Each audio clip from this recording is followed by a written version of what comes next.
I received a phone call from someone one day and I'd been given the heads up. A CEO of a company was trying to get a hold of me, used a PR agency to track me down, and I accepted the invitation to get on a call. And the call pretty much opened up with, look, I don't want to give you any anxiety or sleepless nights. This isn't personal, but I'm going to sue you for $50 million US. Hi everyone, I'm your host Rohit Bhargava and you are listening to episode 196 of the Startup Playbook podcast, a weekly series where I sit down with successful founders, investors and operators to unpack their journey, lessons and insights to help current and future entrepreneurs. The voice that you heard a little bit earlier was that of our guest for this episode, Cam Falloon. Every great story starts with an inflection point, and for Cam, that was when he picked up a serious back injury early into his carpentry apprenticeship that led him to learning about strength and training and conditioning to rehab his own injury and eventually to help others. Over the following 20 years, he would then go on to work as a personal trainer for Princess Diana, before eventually moving into the world of high performance in sport, initially in the English Premier League with Derby County, before going on to join a number of AFL teams. In 2015, he launched BFT, a group strength training studio that has grown from 4 studios in Melbourne to now becoming one of the fastest growing businesses with over 700 studios in 11 countries. In this episode, Cam shares lessons from the ups and downs of his journey, including everything from how they managed to get through COVID without shutting down a single studio, and also overcoming a court case over a number of years that was brought on by their largest competitor at the time, just to name a few of the stories we discussed. Without further ado, here is my interview with Cam Falloon. Hi Cam, welcome to the Startup Playbook podcast and thanks so much for taking the time to be on the show today. Thanks, Rohit. I know we've been talking for a while, so it's great to be here. I know it's going back at least a year, if not longer, so really excited that we can finally make this happen. Cam, for those people that may not be as familiar with you and your background, do you want to share a little bit about your story and what got you here today? Yeah, sure. Well, I guess where I am today is founder of Body Fit Training. I started in the industry nearly 30 years ago. Started out as a PT. Prior to that, I did a carpentry apprenticeship. I injured my back quite badly. Was told I'd never be active again, get yourself a desk job. Not just life as a carpenter was over, but you'd never be physically active again. And that was a bit of a pill to swallow and hard to believe having just turned 18. So that's what led me to this industry. I knew enough to know that I didn't know anything about my body. And when you're 18, you think you're indestructible. Mm. But I really didn't. I trained a lot in terms of sport training, surfing, swimming, those sorts of things, but I never really had done any formal training, let alone rehabilitation. So that's what led me into the industry. I went to uni and started studying at a very basic level initially. And I went across the 1995, went to the UK and started my first foray into the fitness industry using some of my qualifications to do personal training. Mm. And that's just been a 30-year journey where I've gone in and out of, I guess, working for other people in the gym, health, fitness, sport industry, and then following some entrepreneurial pursuits along the way. So yeah, I did the PT thing in the UK, came back, did more study, set up a personal training business here. I employed people and was running a business out of some gyms. I then got into rehabilitation, working with orthopedics, physiotherapists, primarily in my area of knowledge and experience, which is back injuries, and then eventually forayed into sport. Just for some reason, I knew that I always wanted to get into sport, and pinnacle for me would have been at the time, I know you're a Liverpool man, but Manchester United at the time were probably the biggest club in the world, and I thought, well, that's got to be the pinnacle, working for a club like that. So that was the goal. I ended up working for a soccer academy and did some work with Derby County, who were in the Premier League at the time. Came back to Australia and worked with soccer academies in Australia, which fed kids overseas and so on and so forth. Worked in the VPL here when the NSL got disbanded before the A-League opened, which was really great experience because you got to work with that level of athlete that should have been in this national competition, but there was no national competition. So the quality of people in the state division was just exceptional, and had a couple of really good years doing that, and then got into the AFL and I've done a variance of roles from rehabilitation to strength and conditioning and high performance management. And as all good things like that do, they come to an end, and I'd realised I'd missed out on a lot of family time.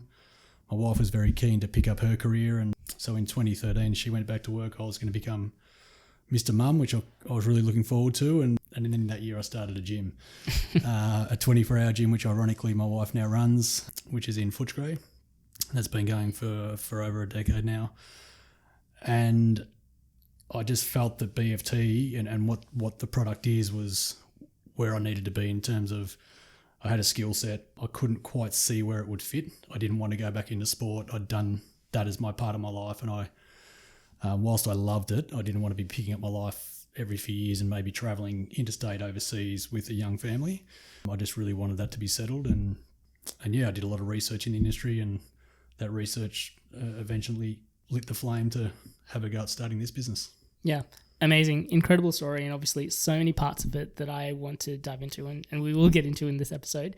Maybe just going back to the start of this. So someone I spoke to in the lead up to this interview was Luke, Yes. who is one of your, I understand, childhood best friends. Yes. You guys met in primary school. Best man at my wedding, yeah. Yeah. You know, one of the things that he mentioned was that you were actually like a very good Aussie rules footballer, you know, and as you said, especially when you're kind of young, you have all of these kind of things ahead of you and things that you're kind of extremely passionate about. As you mentioned, you left school in grade 11 to start the apprenticeship in carpentry.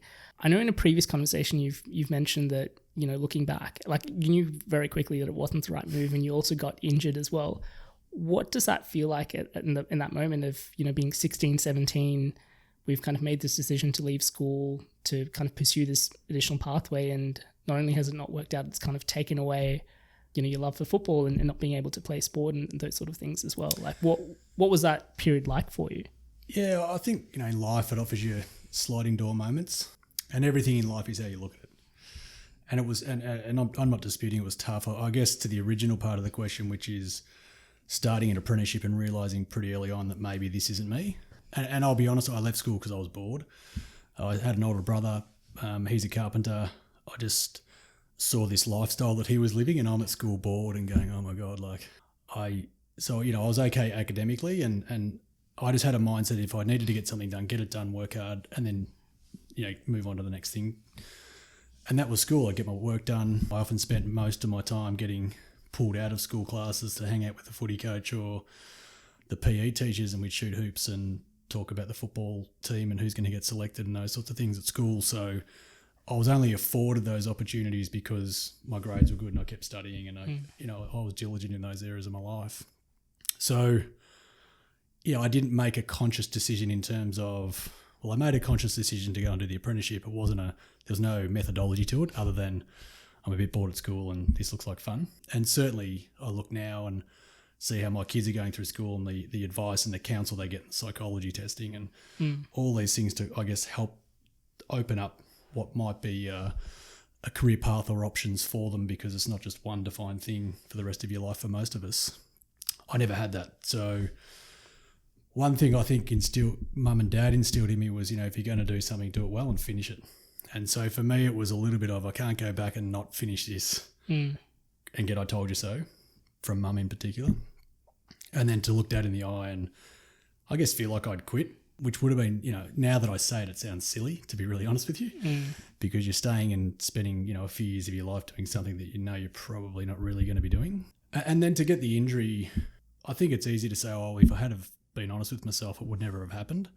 I'm a big believer in fate, and whether it happened then or happened at another time or something else happened to me, what I'm grateful for is that I was given an opportunity to be put into a position where, yeah, it was bad. I had a lot of things taken away from me.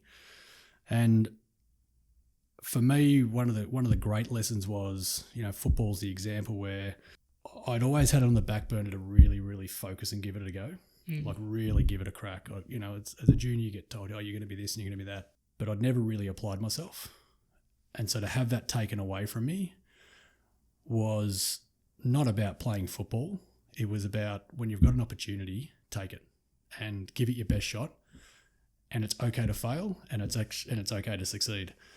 But I think, you know, having the injury that got taken, the opportunity got taken away, and it's not about whether or not I would have been successful. It's just the opportunity was taken, and I'll never get that back. And that actually set me on a very different path that maybe I needed, because as a kid you take a lot for granted and you do just think things are going to happen in life. And so for me, it started to make me more conscious of the decisions I was making, the direction that I was going in, who I sought advice off. You know, I went and lived in London, as I said, for 3 years, and I initially went for 6 months, as all typical Aussie backpackers did back in the mid-90s, and you do your time working in a pub for not much money, and then you go and do the rest of the European trick and come home. And I decided to stay, and knew that I wanted to give fitness a go. I had no idea. So I came home and I sought out some of my lecturers and I got some advice. I got a couple of little basic business books and read them on the plane, and I was like, you know what, I'm going to give this a go. That would never have happened if I hadn't have had that experience with my back and lost that opportunity. And so with the London decision, it was okay, an opportunity has presented itself because I'd been approached to do some training by some people. And I thought, well, I don't really know much about it. I'm qualified at a basic level. I don't know enough about it. I've never run my own business, never freelanced, never done any of that. But it was an opportunity, and thought, why not? You know, I'm young. I rang a few gyms, and all of us, you know, in the mid-90s, trainers were earning £30 an hour, £35 an hour, and I was working in a pub for £3, 5 pence an hour. So that was an easy decision. I was like, okay, it's like 10x on what I'm currently earning. But then I had no visibility of the marketing side of it and the sales side of it, and you know, all of those things that as a trainer you're not really aware of and you don't get educated on when you're studying. So yeah, it was a challenging time, no doubt, but I would absolutely not be sitting here today having done some of the things I've done and enjoyed the journey that I've enjoyed without have had that happen to me. Yeah, I think I've shared on the podcast a not too dissimilar story for myself, where like growing up Indian, like my dream was to play cricket professionally. And then I got a really bad knee injury that kind of curtailed that dream, which probably wouldn't have worked. Like, I mean, the chances of kind of becoming a professional athlete in general, like in hindsight, is like, yeah, you know, worked out for the best. But like you said, a large part of this is perspective as well, because once I got that injury, I kind of got into coaching my university cricket and soccer teams, and then got into startups and all that sort of stuff. And that probably wouldn't have happened in the same pathway if it wasn't for those sort of things as well. And so sometimes in the moment when you think something's really awful and terrible that kind of happens, and you have this like clear path, and that suddenly gets taken away, like a lot of the time it's kind of, my perspective on it is like a lot of the time it just is redirecting you to something that you should be doing anyway. 100%. And you know, you don't know what you've got until you don't have it. But it's when you don't have it, it's I think it's making sure you take the time to reflect and go, okay, what is the lesson here? Like, I think a lot of people do, but a lot of people don't do that. Yeah. And it's easy to dwell and go, woe is me. But yeah, if you can take that time to reflect and really think about, okay, what is the lesson and where is the opportunity? Because ultimately no one's going to help you in those. No one's going to fix your knee for you. You've got to go and do the work, or you've got a decision to make around career and your pathway. Same with me. I got told by one physio to do flexion, another physio to do extension. Don't do anything, lay on your back. You know, so I tried everything, every therapy you could think of. And what it made me realise was, well, if A, I don't know what's going on, and B, there's such a disparity with the advice I'm getting from professionals, maybe my opportunity is to go and learn this myself. And at the time it was about myself, but eventually it lit a fire. But that was the opportunity, and rightly or wrongly, that's how I saw that opportunity. But I think if you look at things through a positive lens, doesn't mean to say you can't have your moments where you're angry and upset, but ultimately it's up to you to pull yourself out of that and drive yourself forward and own the decisions you make going forward. Yeah. And maybe just as a little bit of context for people, to give people an understanding of the severity of your back injury as well. I remember you telling me a story where it would take you 15 minutes to walk down like a 12-meter hallway, those sort of things. And you were told that you wouldn't be able to exercise again. Yeah. So initially I was told, you know, you won't be able to participate in sport and be physically active. And then I went through a period when I was at university studying, and I had exams coming up, and I did all of my exams this particular year standing at a lectern, and which in itself was challenging, you know, 3-hour uni exams. And so I couldn't sit, couldn't lie down for long periods of time. So I pretty much spent 16 hours a day where I would lie and read for 10 to 15 minutes, and then I would kneel, and then I would stand, and then I would walk up and down my hallway just to keep everything moving. And that took me literally sort of 12 to 15 minutes to get up and back, and then get back down on the ground and read again. And I just did that for 16 hours a day. And it sounds crazy, and it was painful, but I just didn't have any other choice, to be really, really honest with you. Like the alternative was to maybe have a surgery, take more painkillers. I never took painkillers. So I'd learnt enough through the study that, your body gives you pain to give you feedback on things.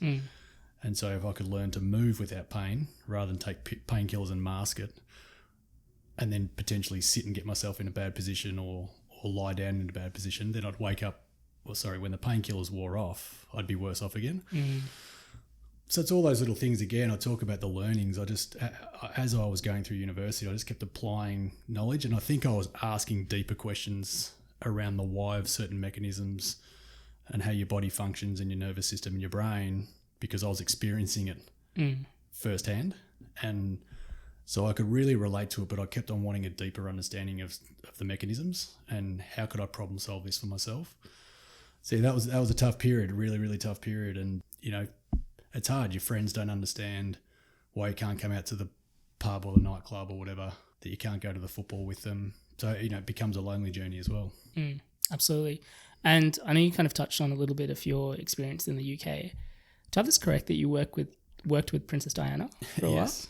Yep. Yeah. How did that come about? As I said, I worked in pubs initially, and then got an opportunity. I got offered or asked by some people in a gym where I trained if I was a trainer and could I train them, and I said yes, funnily enough. and I wasn't working at the gyms. I was only a member, and that led me to call some gyms. I worked out that I could be doing a lot better than what I was as a bartender doing personal training. So I went to about 20 gyms in London, and again, pretty naive. I had a very simple process of selecting gyms that I would then put my CV into, which was, would I train at this gym? And would I enjoy training at this gym? And there's so many different types of gyms around, and I like a certain style of gym.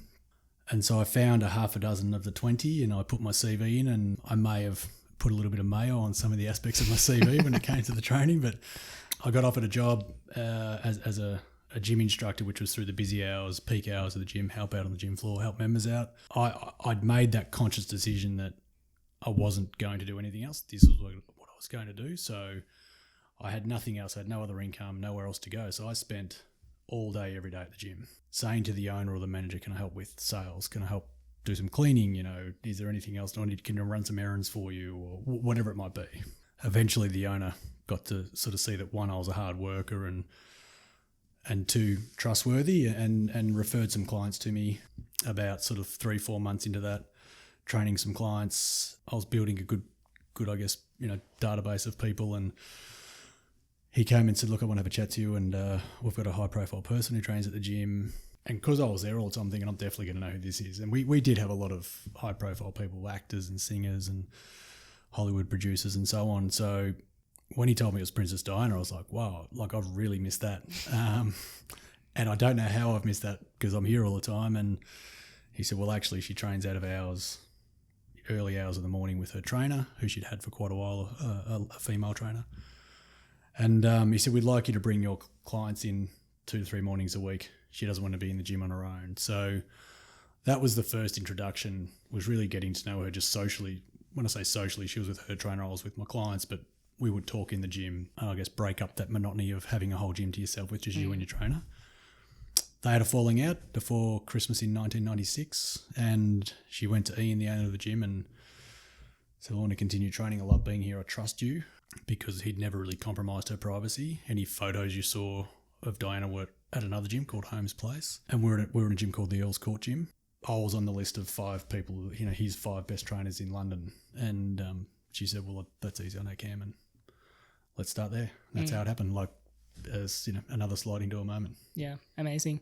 And even just the opportunity to, as you said, the dream was to work with Manchester United, which questionable choice of team. but that aside, I assume you're still in your kind of 20s at that time, and still sort of relatively young in your career.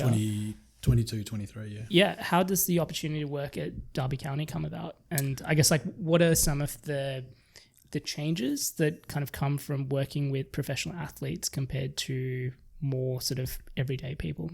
Yeah, good question. So I'd come back to Australia and done more study, and I'd taken on a corporate training job, and I'd got to a stage where I was like, this is just not me. It's just not the environment, nothing to do with the people or the company. It wasn't what I wanted to be doing.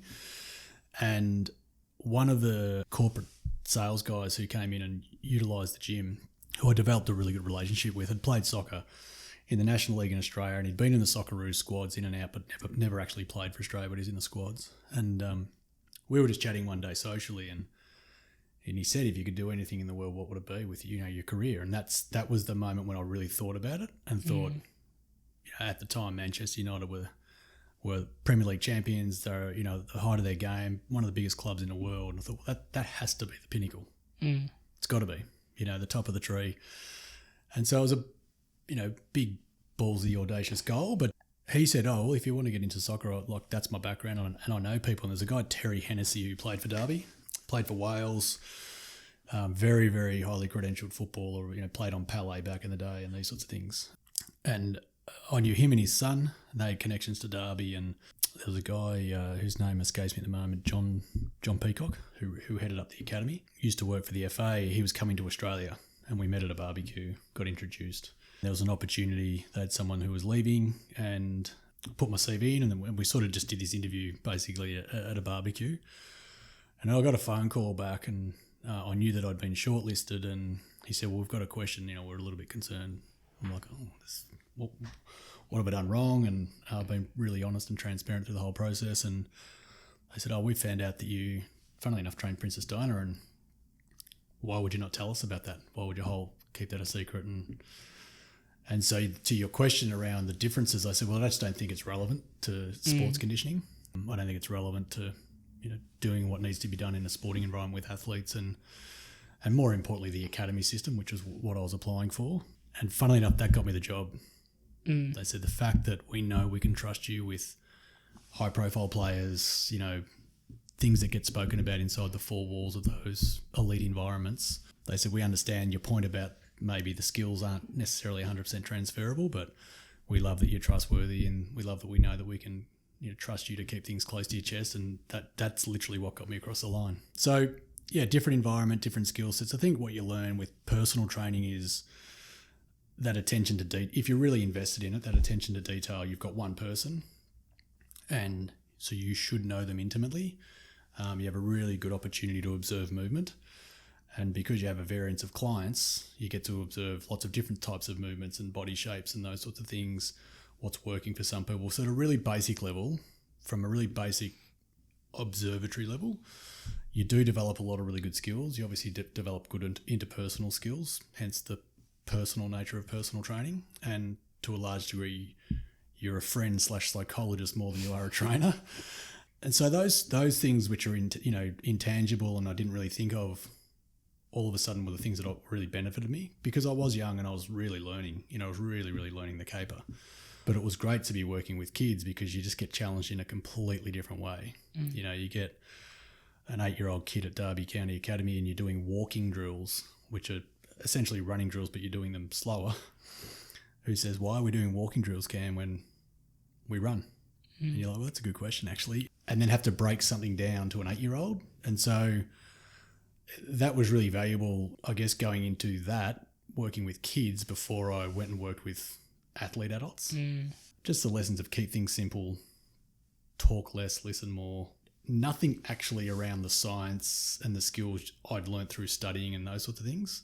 It was more everything on the periphery that I think held me in good stead then going into professional full-time athlete environments. I think it's a really good principle to have in general of just like trying to keep things simple. I think it's really easy to overcomplicate things. Even just going back to something you mentioned earlier, which was, when you were trying to identify which gyms to work at, it was just more, which gyms would I enjoy working at? Like it's a very simple lens to look at things, but actually if you think about it, like that's probably a really important marker in terms of your decision making, because you're going to enjoy it a lot more. Your clients are going to enjoy it a lot more. Those sort of things as well. Yeah, and the KISS principle is one that you do get taught at university, but people find it hard to apply, because I think what I found as a young person, whether it was in the PT environment or even the elite athlete environment, was you want to express your knowledge, but too much is just too much. So you just really, that working with the kids really helped me to go, okay, you don't have to be the smartest person in the room, or you don't have to prove that you're the smartest person in the room and use scientific language or, complicated words. Just keep it simple and get your message across. And what you're realizing is with 8-year-olds and 10-year-olds is that they're all so distracted with everything else, because especially in soccer, they just want the football at their feet. So you got to keep it simple, and you're learning that they're all hearing differently as well, and they're all learning differently, and developing those skills you don't get taught at university, well, certainly not in sports science. That stuff was invaluable for me, and and again, you learnt a little bit of that from doing PT, and that was transferable. We're going to take a very quick break from this podcast to talk about an important issue, which is the growth of your business. Specifically, how long sales cycles when selling to large enterprise customers can slow down progress for so many startups. Unfortunately, a portion of this is out of your control, but something you can do to accelerate your sales cycles and sell to bigger customers is to demonstrate your security compliance with standards like ISO 27001 or SOC 2. The problem is that achieving compliance can be a big distraction and a large financial and operational drain for your company. Thankfully, our partners for the show, Vanta, can help with this. Vanta automates up to 90% of compliance, getting you audit ready quickly and saving you up to 85% of associated costs. And Vanta scales with your business, helping you continuously monitor compliance, unify risk management, and streamline security reviews. There are over 7,000 fast-growing companies like Atlassian and Dovetail that use Vanta to build trust and prove security in real time. They've been supporters of the show for a while now and are doubling down in their support for our community by offering $1,000 US off their plans. To access this exclusive offer, head over to vanta.com/playbook. That's VANTA.com/playbook. All right, let's get back to this episode. Yeah, it's something, funnily enough, I speak a lot to founders about, especially when they're pitching for investment, because there sometimes is a tendency to come across as like, we've thought about this in so much detail and there's so many layers to this, and, to try and prove that they're really smart. But sometimes it's counterproductive because the message and the actual vision behind the business can get lost really easily through that process. Do you have any advice in terms of how you sort of approach keeping things simple, with the layers of complexity that you have with business and kind of growth and those sort of things? How do you sort of think about bringing things back to keeping it simple when you're communicating things out to other people? One thing you learn from sport, especially when you're communicating to a group, if you take a bunch of footballers, they come in early in the morning, they'll have breakfast, they'll have physio and medical appointments, they'll have line meetings, defense, offense, they'll have a team meeting. They might have to do some conditioning and prehab. And then there's training sessions. It could be in the gym, it could be out in the field, could be both. And then typically there's more meetings and reviews. So you have a limited window of time that you get to speak with them. So you need to be very concise with your message. And what that does is, if you allowed a coach or coaches, whether it's conditioning or team managers and skills coaches, to talk forever, they would, right? And that's just the reality. But you get told that you've only got 30 minutes or 15 minutes. That's your window. And so what you do is you need to consider everything that you would like to talk about in that 2 hours if you had the 2 hours. But work out what is really, really important and what's going to grab their attention and change the dial. And what I think it does is, as a conditioning coach, you get so much information. We monitor everything. So out of the thousands and thousands and thousands of data points we get on one athlete, let alone 47 in an AFL squad as an example, well, what is it that you're going to communicate to make them pay attention to the next session or to focus on for the game, their recovery, whatever it is? And so I think I've found the better I know my job, the better I know my content, the better if I'm pitching, you'd want to know your business inside out. But what's the essence of it? If you're pitching your business, what's the essence of it? And then also, what are the gaps? So, which is a bit different. Well, it's not different. It's similar. When you talk about an athlete, it's not always how good they are, because we kind of know that stuff. And they're all going on a journey, and the journey can take, 10 or 12 years for the best players. So you've got to be able to communicate in a way that grabs their attention, is so simple. They go, okay, I get that, and I know exactly what to focus on, and it's going to, if you're an athlete, make me better, or if you're an investor, I really understand it, and I see that opportunity, and I can also see the upside or where I could add value. And often you don't need that long to do that. if you've got the time and you've got the right people in the room, hopefully they'll ask questions, and that's where you can elaborate, expand, etc. But for me, it's how are you adding the most amount of value in the least amount of time? That's probably how I would summarise that. Love that. And so obviously after Derby County, you moved back to Australia, and I was in Australia, and so we were running academies here, and we were sending kids to Derby, and they'd trial and so on, and then we'd get them back, and then we'd keep developing, and then we'd send them back. So they set up satellite systems around the world.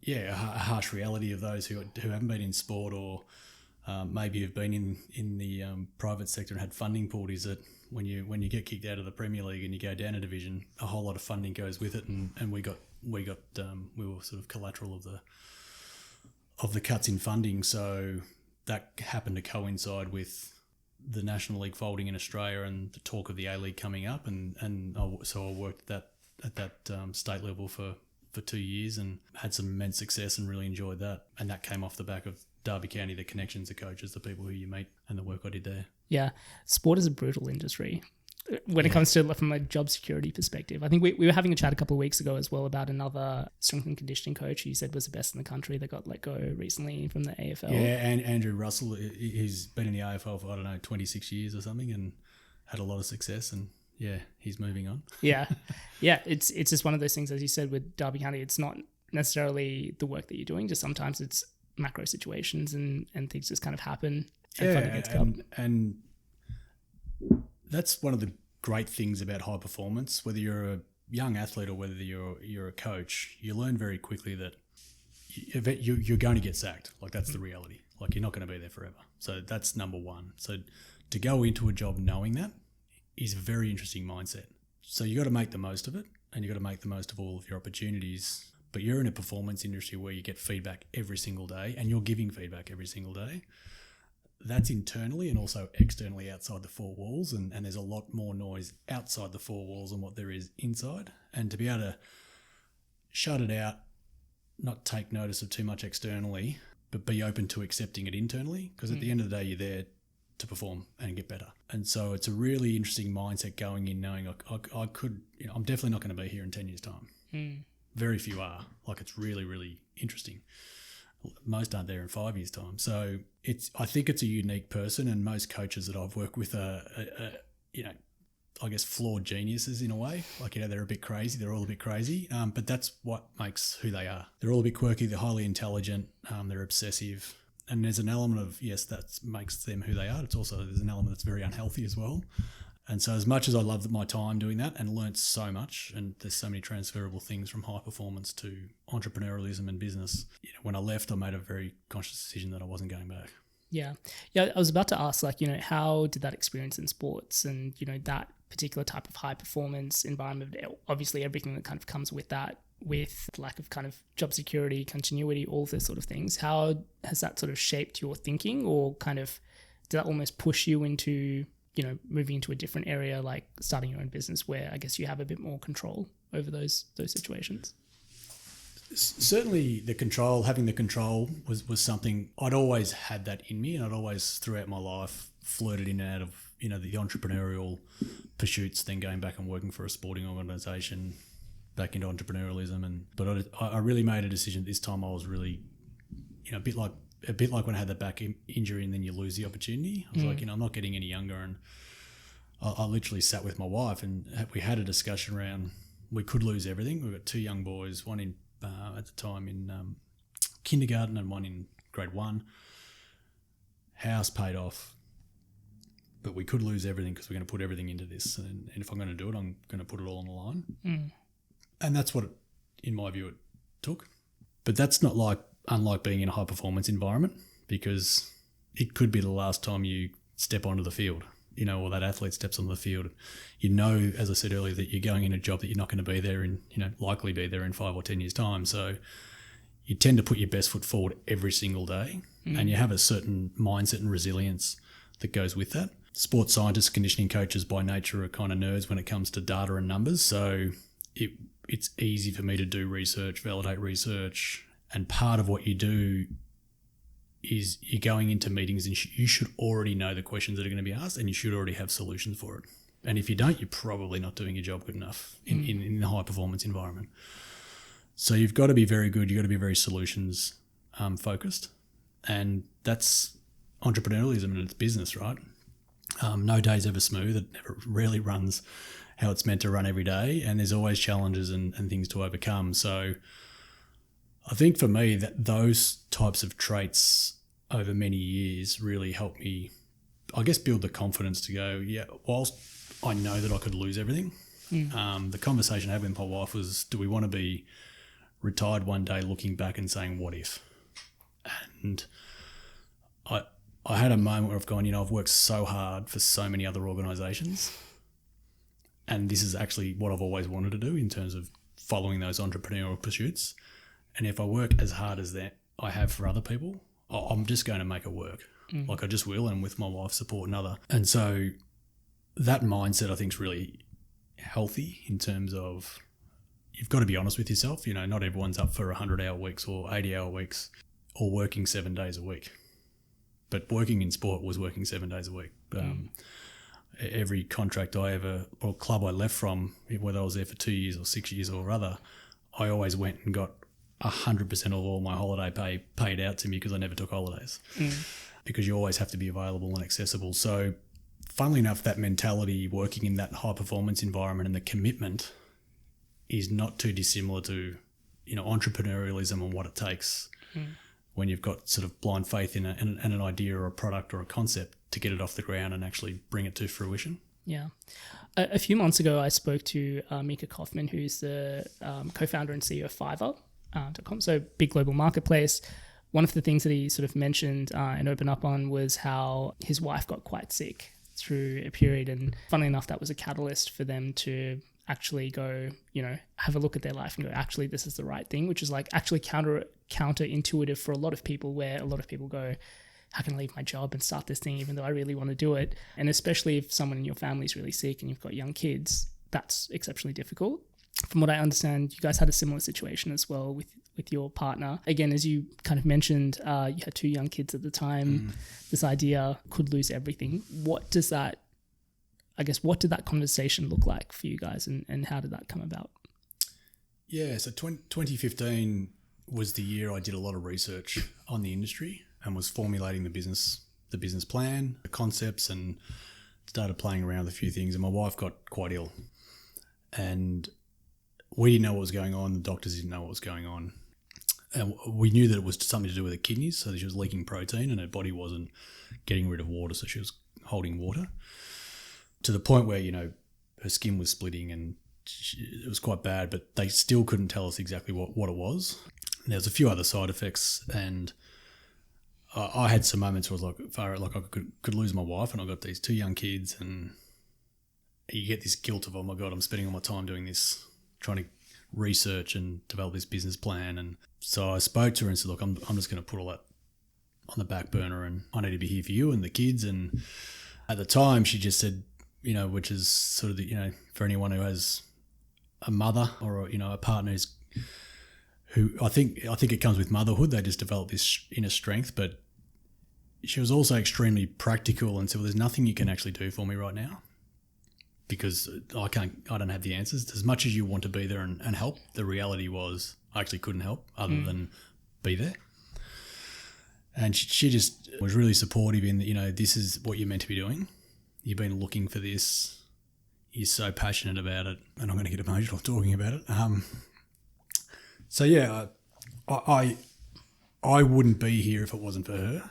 And it was an extremely strong but selfless thing for her to do. And challenging for me to then continue, but it's funny how things work. If I had been in sport, I would have quit my job because it was taking me away from home. I was at home doing my research. Yes, occasionally I was on calls and or going and meeting people. For the bulk of it, I could do my research from my office at home. So I was always present and there. If she needed me, I could be there. I could pick the kids up from school or kindergarten. I could get them home. And so, yeah, the business wouldn't exist if it wasn't for my wife. There's no doubt about that, because I was ready to put everything down and call it quits and just focus 100% attention onto her. So it's pretty cool to be in a situation now where we're really enjoying, I guess, the fruits of the labours, some 10 years later. As they say, every overnight success takes 10 years. And in my case, it's 30 years of working in the industry. But it's nice to share that with her and to share the successes, because she also, outside of when she was ill, she rides all the highs and lows of the business, and you tend to ride the lows a little bit more, and they carry and sit with you a little bit more. So yeah, it's nice to be through that. She still she's got an autoimmune disease, so she still deals with that, but is in good health generally, and we're on the other side of it, thank God. Yeah, great to hear that she's doing a little bit better. And it takes an exceptionally strong and resilient person as well to kind of look at the bigger picture on those sort of things, especially when, they're going through really difficult moments themselves. Yeah, absolutely. Yeah. I guess we kind of touched on the sort of early part of sort of going all into the business. From what I understand as well, you kind of went in and launched with 4 sites at the start, and you were 50-50 across all of the different sites as well. Yeah, I did. So as I said, 2015 was research, formulated the business plan. I had 2 AFL footballers who I'd trained and had a good relationship with. One had already finished playing, one was coming towards the end of it. Both interested in fitness, but not 100% sure where they were going. And we used to just catch up and have chats about life and things and check in on them. And I just one day said, hey, come over for lunch and I want to run something by you. And I sort of shared a bit of the business plan and the idea and what it would take to get one off the ground, and said, ultimately I want to be franchising, but I need to prove some concepts and concept stores. And that was some advice from a family friend who'd built a very successful franchise business sort of through the 80s and 90s and early 2000s. And so I said, well, look, are you interested? Asked lots of questions, get external advice. They came back, said, yeah, we're interested, and we'll back you in, basically. And so I put 50% of the capital in, they put 50% to get the physical side off the ground, and then I did everything else in terms of the brand, software, building all of the IP, any training manuals, et cetera, et cetera. And so the deal was at 12 months' time, if it's making money and you guys would like to continue on with it, you can have the business. You pay me back what I put in, no interest, no need for dividends, none of that. And I will then take that, obviously, and then reinvest and continue to grow the IP until I felt it was at a point where we could be franchise ready. So we did that with 2 sites with Matt and Daniel, and then we found a location in Richmond, which we subleased off the Richmond Football Club. Funnily enough, the investor who came into that with Matt and Daniel, they met through a friend of a friend, and I turned up to meet him, wanted to vet him, make sure he's the right person. He interestingly was running franchises for the corporate training gym I mentioned earlier that I left, that I wasn't enjoying. And you won't believe it, was a 10-year-old kid that we had at the Derby County Academy. Yeah, right. And so I'd asked him some questions about what does he do, and he said, I played soccer and I was in the Joey squad and and I was like, oh, you would have played in the Vic squad, and mentioned Ernie Merrick and a few other things. And he said, yeah, I did that, and I was at this Derby County. And I said, oh, really? I said, well, I was a strength and conditioning coach when he was 10. So it's funny how the world works. So we did that one in Yarraville on the same day we opened that. In 2017, we opened Richmond and Yarraville on the same day. So we had 4. And it was a great learning process, being able to put the product to the market before you go to market, learn the lessons, get the feedback from the members, continue to develop the programming, our software, our technology, understand what it was going to be like to actually have franchisees. Whilst, Matt and Daniel and Ramsey and the others were all close to me, you definitely saw a shift in the dynamic once they became licensees, and then once I'd handed over the business 100% to them, just the demands and, well, you're the franchisor. And what was really interesting was this perception of, well, you're the franchisor, you're making all the money. And that couldn't have been further from the truth. Like, anyone who's done franchising knows it's a long game, it's not a short game. But just that for me was invaluable, that time. And as I said, this advice I had from this gentleman, Des Morgan, was get your hands dirty and invest in the business. Like, if you believe in it, put your money where your mouth is, and it's going to be really powerful for you when you're then selling your business, because you've done it yourself and you've walked in their shoes and you've experienced that, the buyer's remorse, but when you're about to sign a lease and you got to put your money back down, and just the day-to-day operational things that you don't know now because you haven't done it. You've got a business plan, you've got a great concept, but go and get your hands dirty, go and spend your own money, make mistakes, make lots of them. And then when you've done that and learnt those lessons and you've rectified the majority of them, then you'll be ready to open and I guess, launch to the marketplace as a franchise or... Yeah. And from what I understand, you kind of went through a crazy period of growth as well. Spoke to your lawyer, actually, who mentioned that... He didn't mention the lawsuits. He did. We'll get to that. But he kind of mentioned that you guys were almost sort of selling a franchise a day at a stage. Yeah, and funnily enough, through 2021 in COVID, two a day. And it's funny, I didn't start the business. I started the business. There was 3 key things that came out of my research. I wanted to make some positive change. More than anything, I wanted to challenge myself in terms of the skill set that I had from working in sport and bringing some of that to the masses. And yeah, we don't stop and celebrate. I have 2 business partners, Rich and Hamish, and we often talk about the fact that we should stop and celebrate more than we do. And I think you're just so hell-bent on doing what you're doing and continuing to refine it and keep getting better at it. All of a sudden you look back after 2 or 3 years and go, wow, that just happened. And that sort of happened to us where we just were actually like, we should celebrate this, and then COVID hit. But the success or the growth, and a lot of people say don't grow too quick, it's going to trip you up and you'll dilute the quality of your product or whatever. But doing the first 4 sites and learning those lessons, and it sounds strange, but having really good suppliers and partnership agreements in place and relationships with people, with our partners, having your operations manuals, which you're always going to evolve and they continue to evolve today, but having something tangible that's based off a real world environment. It's not just a thought and this is how we think the studio should look and how things should operate. Well, we built software and we built hardware and we had tech issues, so we had to overcome it, and every time we would overcome it, we would document. And I think when that, along with potential investors coming and being able to experience the product in 4 different locations in Melbourne, touch it and feel it, and then go and speak to the licensees of those products and say, what's Cam like? How's he look? What's he like to deal with? And that was really important.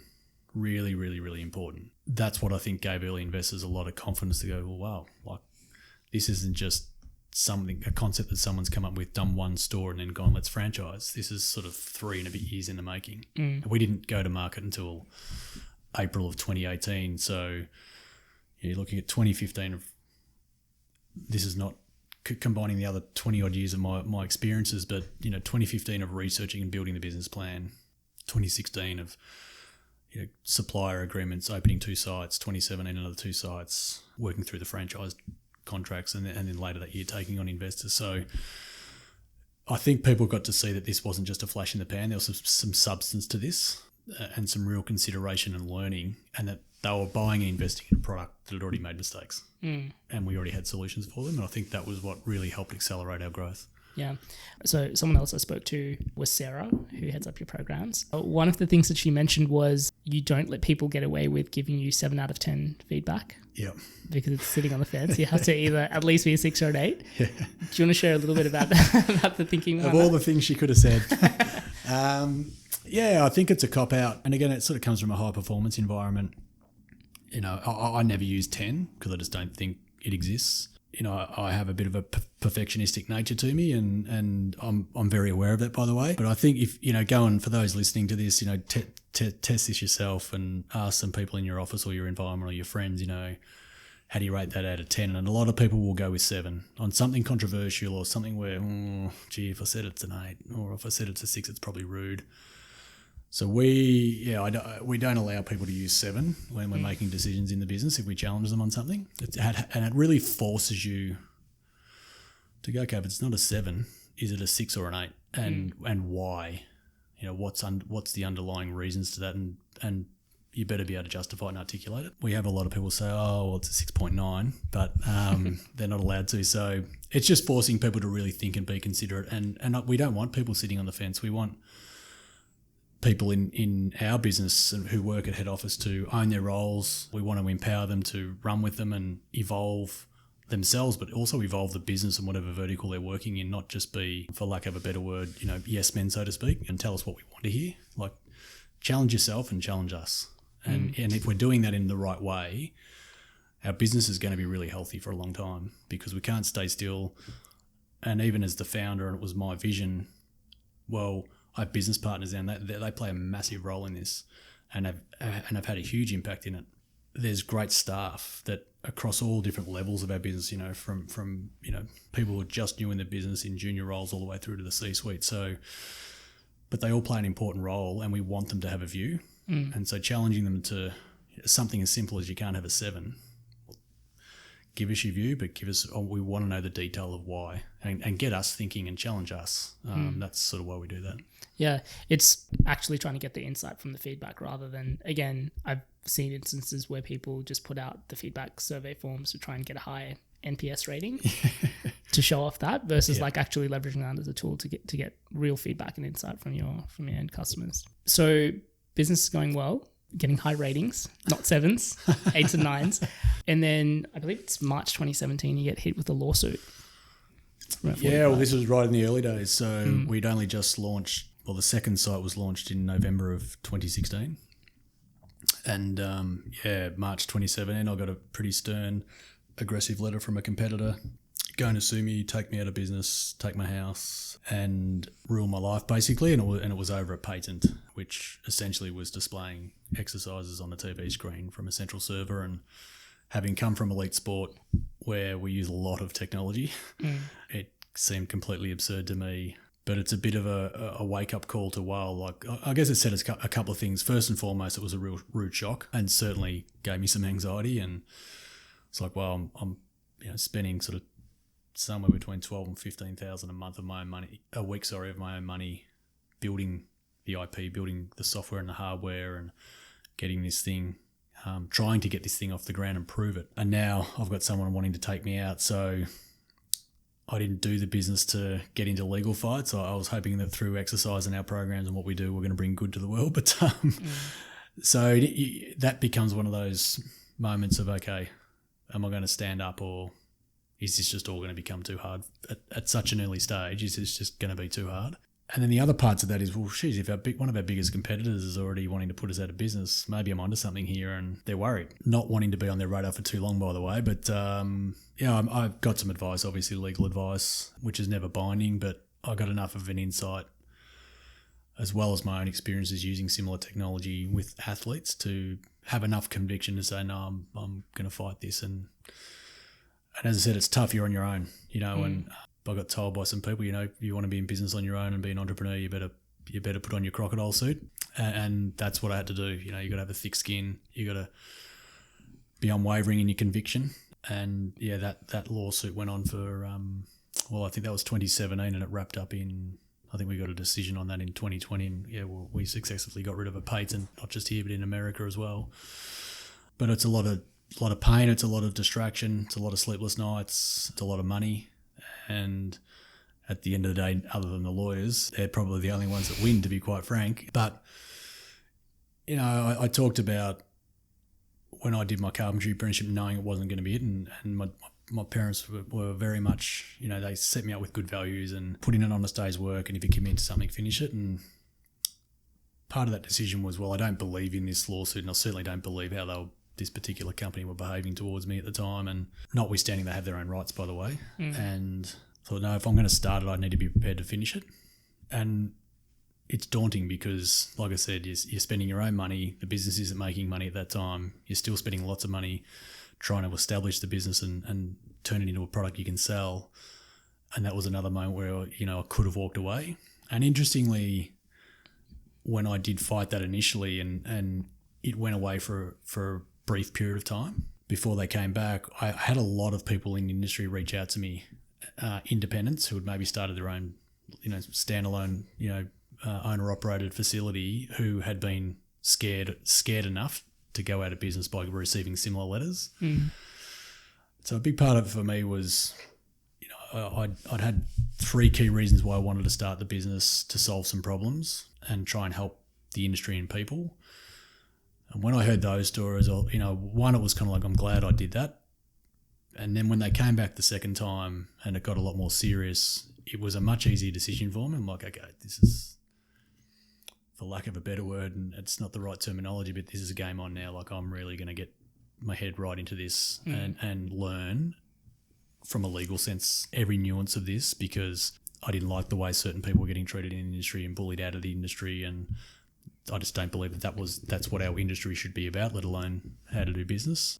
And so, yeah, that certainly lit a fire in me for sure on a whole number of levels in our business, and also keeps you honest and gives you a very healthy check on make sure you're treating people the way you want to be treated as well. You would have heard me say many times on this podcast before that I am such a big believer in surrounding yourself with the right people. And that's why I'm delighted to partner with Sender. Sender is the OG startup accounting firm in Australia catering to all stages of your business life.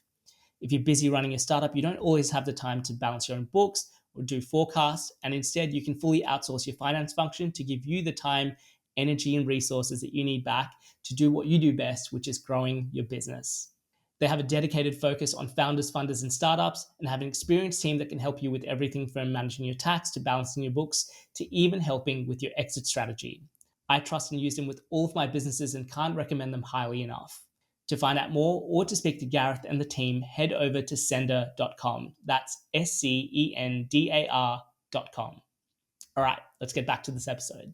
It's sometimes a misunderstanding for a lot of people to go, well, if the business is working, things must just be flying and everything's, from the outside super rosy, and it's, business is doing really well, so everything must just be up and to the right. But oftentimes, the challenges just continue. If anything, they get magnified. When I spoke to Steve, who's your lawyer, he did mention that, a lot of the lawsuits that kind of came were strategically done in a way. So like they were suing because it said that you guys use 3 letters and they use 3 letters as well, and came at you with multiple different lawyers across different things. So like a lot of it is like a strategic move to try and put people out of the business with people with bigger pockets that can pay the legal bills. It's a lot easier for them to do that, and it's a strategic business move. But for something, but as you said, the other side of that is clearly they're doing that because they see you as a big threat in the competition. But it's just it's hard to live with that for a 3-year period where like you said, you've had the conversations with your family and all of those sort of things as well. And at the start, it's very real. I think anyone who receives it takes it personally at the start, and certainly if you're the founder and you've put your life's work into trying to establish a business, it's very personal. After the first instance, when they came back the second time, I knew it wasn't, and so I knew it was strategic, and that's when you can go, okay, well, I can remove the emotion now, and I can just put my head into this and really work hard with the lawyers to understand all the nuances and the legal subtleties of the case. One, to give myself, business partners and other stakeholders in our business, especially our franchisees, a surety that we're doing everything we can and we're in a good spot. 2, to give yourself the confidence that the path you're going down is the right path.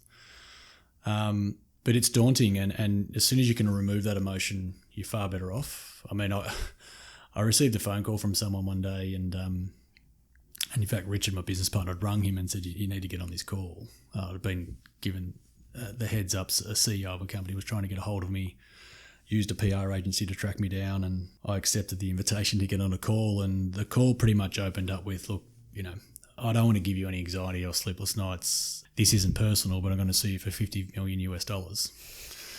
And I let this particular individual talk for a while, and then I just said, look, I'm not really worried about that. I said, let the lawyers do the lawyering. I said, what did you want to call me about? And I think it kind of flustered him, and speaking to Richard afterward, he's like, that was absolutely perfect. And that's the reality, right? I can't stop you from suing me for $50 million.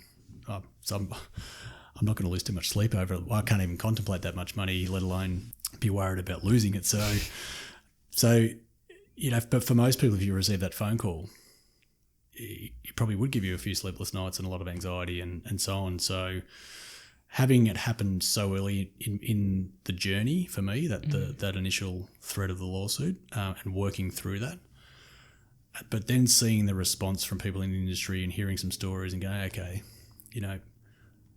sometimes someone just needs to stand up and do the right thing. And it wasn't an ego play, but I just believe that the patent should not have been there, and as a result was harming a lot of people in our industry. And I thought, well, someone's got to stand up, so I'm prepared to, and I guess the rest is history. But you've certainly got to take the emotion out of it, that's for sure.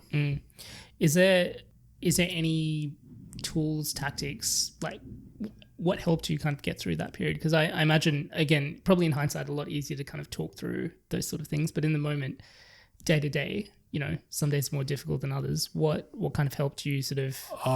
It's certainly business partners, because they could, Richard in particular, he was working in the business, Hamish is silent, but they could, Rich could take on other things in the business that allowed me to focus on the legals. And to be honest, like I literally did a pseudo law degree, going through this process.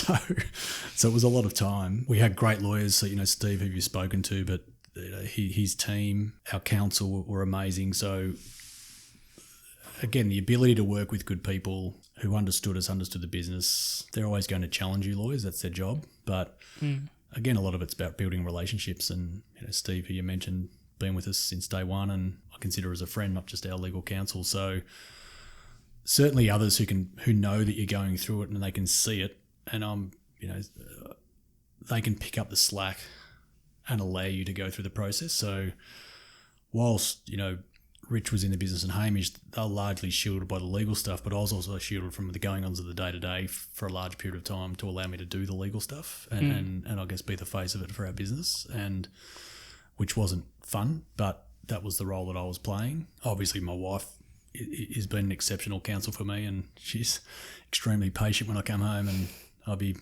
complaining about whether it's something the lawyers have said and they think this is a weakness, or it's just stuff in the media that's getting written about you. But yeah, I've had some staff leave, and one particular staff member from Queensland, I asked for some feedback. I asked all for feedback if I work closely for them, and at the end of it, I said, if you can give one word that you would use to describe me, what would it be and why? And again, keep it simple. And he just said stoic, and I was like, wow, okay, why is that? And he said that whole period where you're going through this litigation, when we knew how intense it was, because it's sort of people are talking about it all the time in the industry. He said, but if I ever came across you, I never knew. I just never knew. You never let it get to the level of the staff to impact them or the franchisees.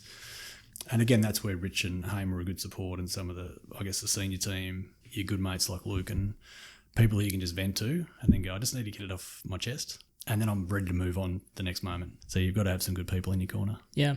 Funnily enough, it's something Sarah and John Glancy also mentioned in terms of just your ability to keep, if you were struggling with things or things were difficult, like they wouldn't know because you kind of really sort of shielded and protected the team from that.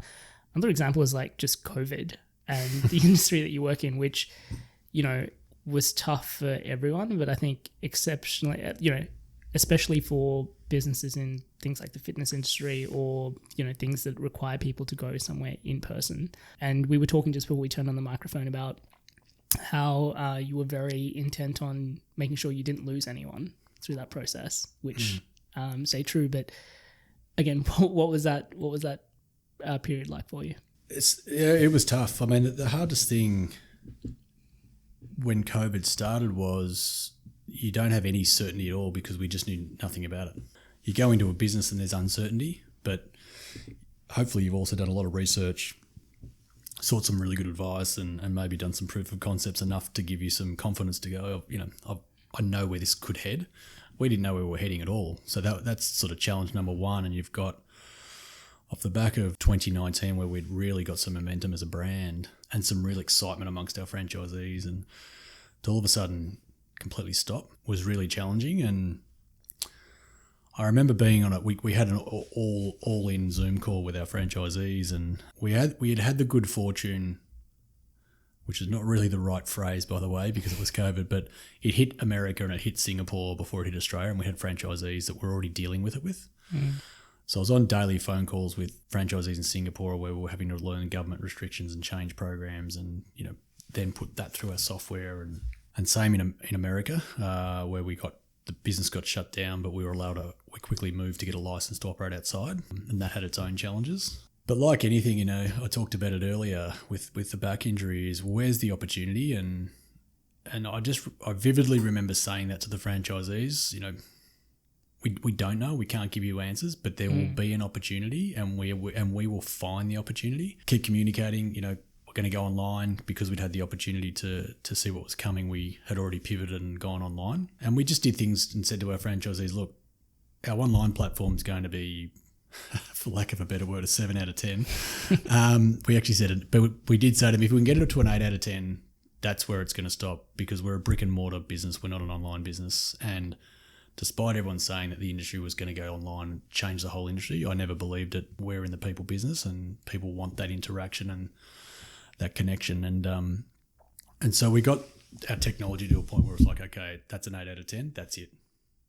We don't need to evolve that anymore. The challenge was hearing stories of people who had just left their job, invested all of their money.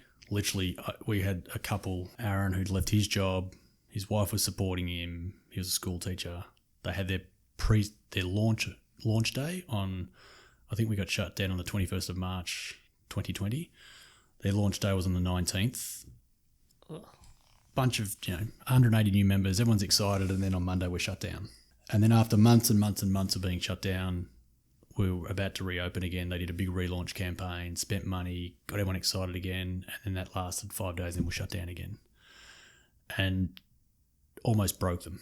So I think those situations were more challenging than us as a head office dealing just with the fact that we actually may lose everything here. And Rich and I spoke about it and said, well, if we're going to go down, let's go down swinging, so to speak, and we just need to find those opportunities. And what we realised was there's a list of things that you always want to get to in a business, and then BAU just takes a hold of you every single day, and you're like, oh, it's always on the to-do list. And I said, right, here's the opportunity. We've got staff.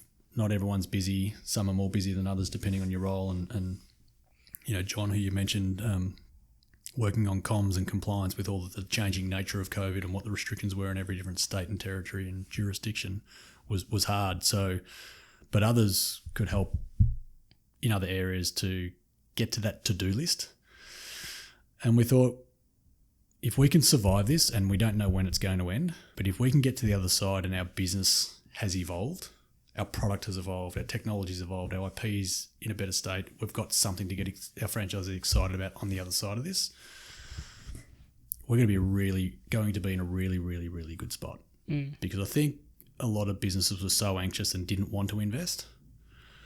Well, we thought we could lose it all anyway, so let's just blow the whole lot. That was literally the attitude.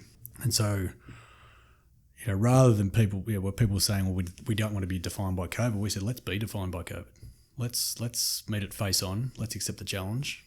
We don't know when it's going to end, but there is an opportunity here. So let's go head deep and make the most of this opportunity. And let's if we survive and come out the other side, fingers crossed, we're all going to be smiling. Yeah. It's like that old saying that, be greedy when others are fearful of things. That's where the real sort of opportunities are. Absolutely. And I think our franchisees, in a way, I guess, fed off that a little bit, because we could say, hey, we're working on this and we're doing this exciting stuff, and we actually tripled our staff, maybe even quadrupled our staff through COVID. So when I say we took some risks, we took some very big risks, and thank God it turned out okay. Could be a very different story.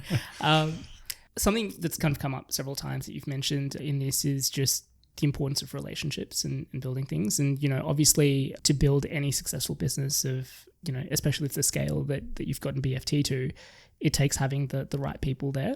I think that kind of started with your wife and surrounding yourself with the right supportive people to get you up and running. But that also kind of comes with having the right people working in the business and kind of growing that as well. So we've referenced a few people. John, I believe, was your first employee as well, who's head of operations now, who I believe you knew for a couple of 2 or 3 years with your previous 24-hour gym before you brought him over to BFT. Dave, who is your APAC CEO, is someone who I believe you knew for 25 years. Yes. Before you... We lost touch along the way, but yes. Yeah, you guys kind of met at a spin... We did our spin instructors course together in, I think, 1998. Yeah. And so one of the things that kind of struck out to me, and even just talking to Luke and someone you've known since primary school, I think it's something that I personally value a lot, is having... I'm still very close friends with my friends from high school. We're going away on a trip next month. And I think it's really important to kind of maintain a lot of those sort of friendships and relationships, but that gets really easy to lose as you kind of get older, life happens, all of those sort of things. But yeah, one thing that kind of struck me through a lot of the people that I was speaking to was just your depth of relationships that you've had with them for a long time, even before you started working together. How do you sort of build and foster those relationships or kind of find those people? And then how do you sort of convince them to come and join something like BFT, especially at the early stages? Well, I don't have a process, and I don't think you should when it comes to people and relationships. I think that, you need I think authenticity is probably the word I'm looking for. Dave's a great example where, as I said, we lost touch along the way. He went off and did some really good things in the industry and built some good businesses and sold to private equity and did some great stuff. Then went and worked with big corporate in the industry as well, private equity owned gym chains and so on and so forth. And so, but Dave and I did the spin instructors course, young guys and really probably not knowing where we're going to end up. And to Dave's credit, when I was getting back into the commercial retail fitness space outside of high performance, I got invited to a trade show. A friend invited me to a function. I just had no idea. I didn't know anyone.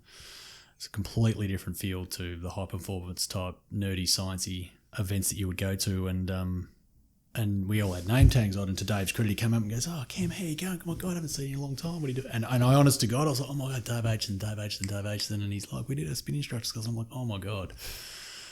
And so really credit to him. That speaks volumes, I think, of him, because to be honest, I wouldn't have recognised him. And so I'm really grateful of that. But I think like attracts like.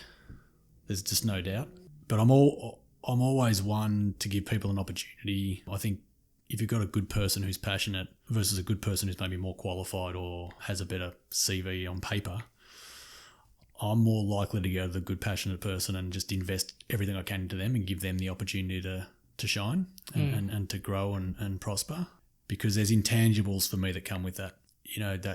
That quality of personality. There's a sense that that when you need them, they're going to be there for you. And it's hard to explain that, but there's just it's just an intangible thing. I've been fortunate to be in the people industry a long time, so I can kind of read people. I know personalities, and John's another great example of just an unbelievable human being, real family man, great industry person, but hugely risk averse. And he was doing these sort of contract operations role for me because I couldn't afford to pay anyone full time when I was first starting the business. And when we found the Richmond site, which is the third test site, I offered him. I said, "Look, I can pay you X amount of money, or how about, I'd love for you to own a business and have that residual income coming in, that passive income coming in." And he went and spoke to his wife, she's extremely risk averse, Nicole, and they had a discussion. And I said, "Look, it's your call. I can give you the cash, but you're an industry person, and I'll really, really love that you took this on. I know you do a great job as well."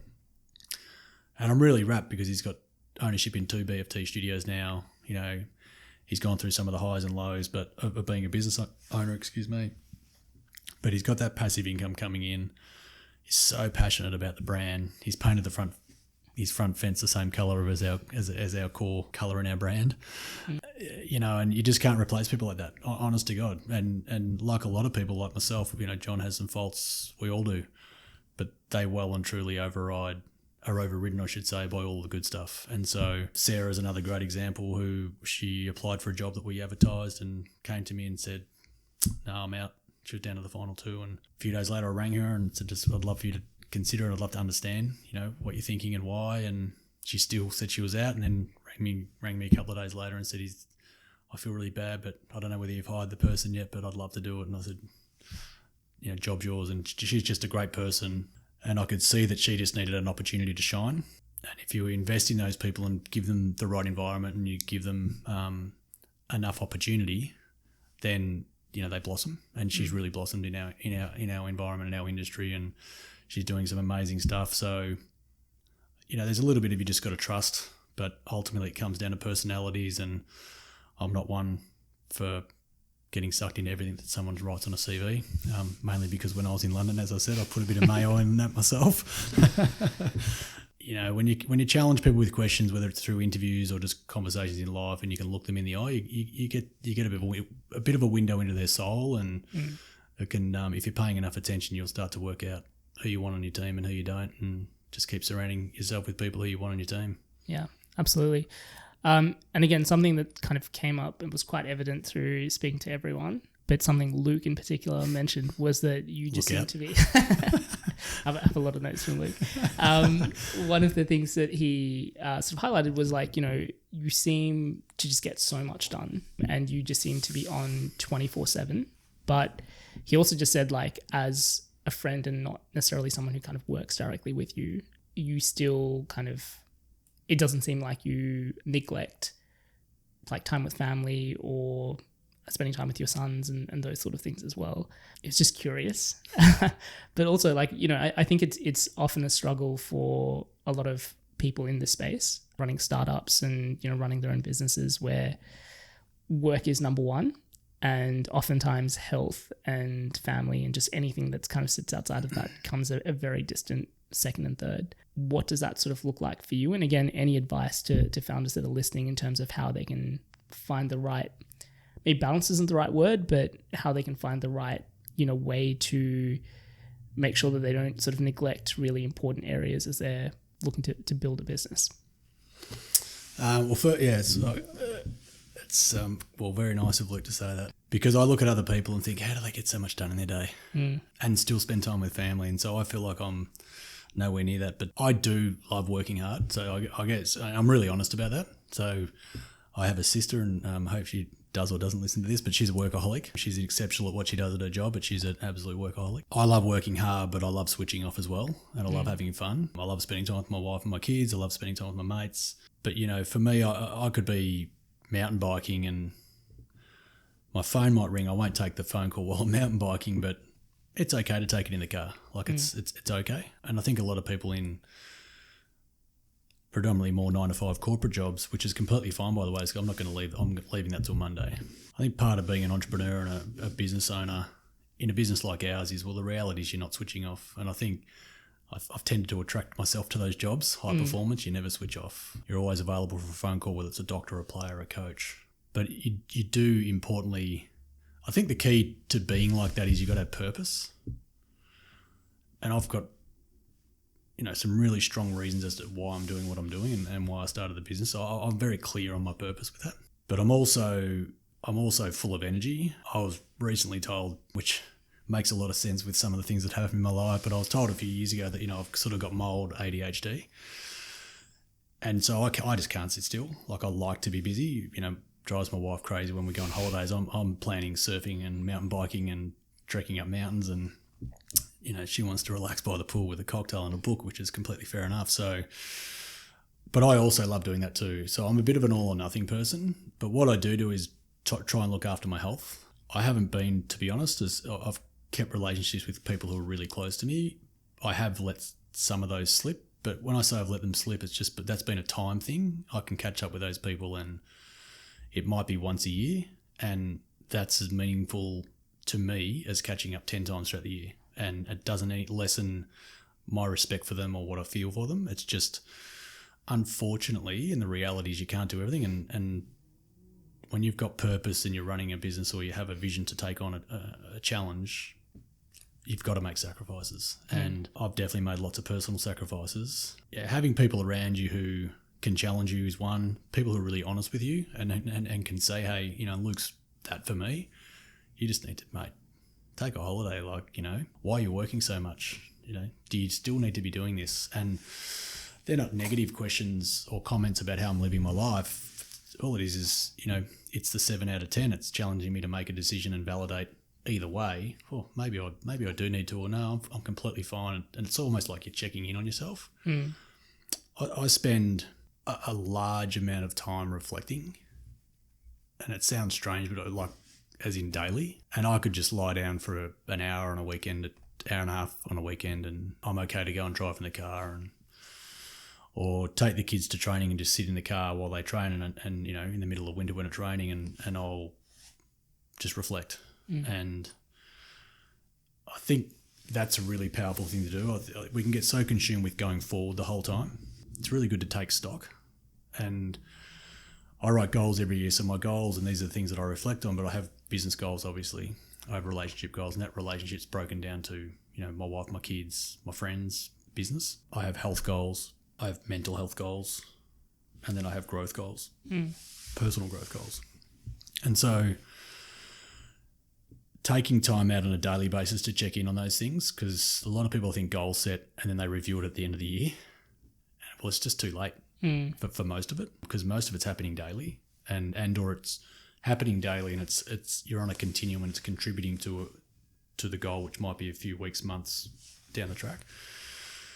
But if you're not checking into it today, what are you doing tomorrow to help you to continue to move towards achieving what you want to achieve? And that's a really powerful process. And for me, I've done it for a long, long time, and just sit with some feelings, understand how I'm feeling, what's making me angry or what I get upset about. That doesn't mean to say I handle them any better the next day, but what it does is it just gives me time to breathe a little bit, know what to focus on the next day. Sometimes I'll come in and I'll be right, I'm really going to focus on that. That's really, really, I've thought about this and I'm that fired up, which isn't necessarily a good thing. It's just the way I do it. But I'd really encourage people to take time out to reflect. And if you're setting goals or things that you want to achieve, you don't have to achieve everything, but plan the process and check in on the process. That's the most important thing. Every AFL club wants to win the premiership at the end of the year and or win the Premier League. I won't talk about Liverpool. You'll get upset about them. But it's that constant checking in and planning and, okay, are we on track and what are we doing well? Let's acknowledge that and what can we improve on? And I probably think I have far more things to improve on than I do well, but that's also a little bit of my makeup. Hence, I like working hard and I like to try and continue to do that. So, but the reflection's a really, really important thing. That working hard, playing hard thing or getting that balance is a lot to do with the people around you. What I learn off my business partners is endless. Both very different life situations, both experienced in business and life and have faced their own sets of challenges. And as a result, just sometimes listening and asking questions about how are they going and what's on their plate actually helps me. And so, we can get consumed on the journey that we go on. It's all about us and what we want and this vision that we have and so on. Stop, pause, take some interest and be curious in some other people around you, and you'd be surprised that by doing that how much you get back. Yeah, I think just that intentional decision making and whatever you're doing, just knowing that it's for the right reasons is really important. Not necessarily for the right reasons, but understanding the sacrifice that you're making, because a lot of the time you can feel like you're on the hamster wheel and it's just easier to just do the thing than to have to, like you said, take a step back, reflect on it. Something really powerful that I saw a little while ago that really helped clarify my thinking on this was a clip from a psychology podcast that I was listening to, really interested in psychology outside of all the startup stuff. And he was talking about how he got this, he was writing this book and had this like amazing speaking opportunity, went and told his wife about this, thinking that she'd be really excited. And he was just like, I'm going to be away for the next time or whatever. And she just went back to him and said, like, what is enough for you? When you started this, you said that you were doing it for your family, just letting you know that like we have enough. So anything you do above and beyond this is for yourself. So don't justify it by saying it's for your family, because like, not this. If you want to do that, cool, but just understand the intention behind that is like, now it's different. Yep. And so if you want to continue doing that, that's fine, but you can't use that as an excuse. And I was like, such a powerful frame, because I think a lot of the time, again, we kind of it's just easier to just keep doing the same thing because it's just what you're used to. But as you said, outside of just the business, there are a lot of these other people and things in your life that get affected. It's fine to make those sacrifices, but understanding that you're making those sacrifices and being intentional about it versus just them just kind of happening. Yeah, I think if you ask my wife, she'd say she loves going on holidays with me. The first 7 days is amazing. And I'm completely relaxed and distanced from work and immersed in what we're doing and present. And I don't know what it is. It's like a ticking time bomb in my head. And after the 7th day, when my mind starts to just race with ideas and business ideas, and I'm just writing stuff down, and she's like, you're ready to go home now. So everyone's different. I definitely know I've got a 7 or 8 day window to really shut down. But that's really powerful. Like I often hear, different organisations say they're going away on an innovations weekend. And I'm like, wow.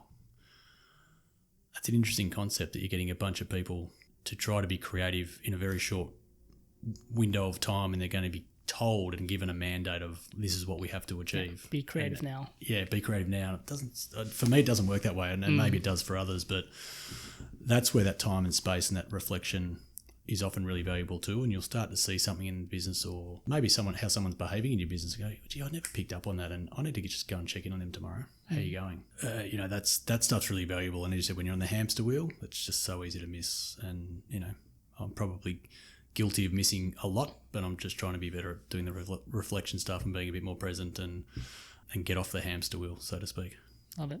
Cam, I can speak to you for hours, but recognise you have your mum's birthday dinner to get to. I do have my mum's 83rd birthday tonight. Amazing. Congratulations and happy birthday to your mum. Cam, for those people that are listening that want to find out more, say hello, get in touch, what's the best way for them to do that? Yeah, look, to be LinkedIn, I'm not very big and present on social media, I must say. But if you do get me on LinkedIn, just Cameron Falloon or Cam Falloon on Instagram, you send me a message. Yeah, love to hear from you and love to reach out. I'll make sure both of those links are in the show notes. Cam, once again, absolute pleasure. I'm really glad we did this. Yeah, thank you, mate. Been a great chat. Appreciate it. Cheers. Thank you. Cheers.